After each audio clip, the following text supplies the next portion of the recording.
नहीं होता है। Physics is a never ending subject. Maths में थोड़े समय बाद चैलेंज खत्म हो जाता है, एटलीस्ट टीचर के लिए तो खत्म हो जाता है।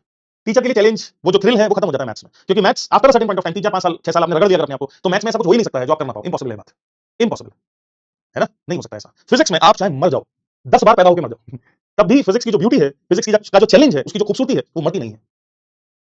आप पूरी जिंदगी फिजिक्स पढ़ाओ और 10 बार मर के पैदा हो जाओ, इतने बड़े टीचर बन जाओ, तब भी उसकी खूबसूरती सब्जेक्ट की खत्म नहीं होती है।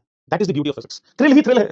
एक ऐसी वेब सीरीज है जिसमें थ्रिल ही थ्रिल है, हर मोड़ पर किसी का मर्डर हो रहा है, हर मोड़ पर कोई नया ट्विस्ट आ रहा है, हर सवाल अपने आप में एक नया ट्विस्ट है ना, बहुत ही खूबसूरत subject. Out of the three सबसे सुंदर सब्जेक्ट फिजिक्स है। केमिस्ट्री को इसलिए सुंदर नहीं बोल रहा हूं क्योंकि केमिस्ट्री एनोमली से भरा हुआ है। आदमी सीखता है, थोड़ा सा पढ़ता है, फिर जैसे उतरता है पता चलता है अरे ये तो अपवाद है अरे ये तो अपवाद है, अरे ये तो एनोमली है, इसमें तो ऐसा ही होता है, उसमें तो वैसा ही होता है, तो फिर उसका दिल थोड़ा सा टूटता है अंदर से। और फिर ये समझ में आ जाता है कि ठीक है फिर तो रटना ही पड़ेगा, तो रट लो, हटाओ, खत्म करो। जो समझने की केमिस्ट्री अपने में बहुत ही इंटेलेक्चुअल सब्जेक्ट है वैसे, पर उसमें बहुत मेहनत करनी पड़ेगी फिर। अगर आप सच में समझना चाहते हैं चीजों को तो बहुत ज्यादा मेहनत करनी पड़ेगी आपको। जनरली आपके पास उतना समय होता है ना, उसका कोई मतलब है। हेंस एक ही ऑप्शन रह जाता है कि फिर रटो, और फिर रटने वाला जो ऑप्शन है वो नहीं जमता है अपने को ज्यादा, है ना। तो इस वजह से वो सब्जेक्ट है बहुत इंटरेस्टिंग, बहुत ज्यादा इंटरेस्टिंग है, बहुत ज्यादा इंटरेस्टिंग है। पर क्या कर सकते हैं, ऐसा है, उसकी कहानी है। उसको केमिस्ट्री के लिए तो एक्चुअली बहुत टाइम चाहिए। अगर उसको सही मायने में आपको ऑर्गेनिक को समझना है, सही मायने में इनऑर्गेनिक को समझना है, आउट ऑफ द थ्री सबसे आसान फिजिकल, ऑर्गेनिक इनऑर्गेनिक को अगर सही मायने में समझना है तो you need a lot of time and you need to read a lot. मतलब काफी टीचर को समय देना होगा, वो आपको समझाए, तब जाके आपको ढंग से पढ़नी पड़ेगी बात। नहीं तो फिर एक ही ऑप्शन रह जाएगा, फलानी किताब में लिखा हुआ है इसलिए इसको याद कर लो।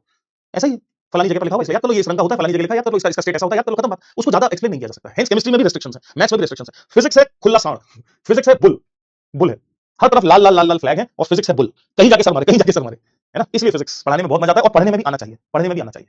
मैं तो आपसे कह रहा हूं कि कभी आप किसी को प्रपोज करें, मैं तो हर बार बच्चों से ये कहता हूं, तो प्रपोज करने से पहले उससे ये पूछें कि भाई आपको फिजिक्स कैसा लगता है।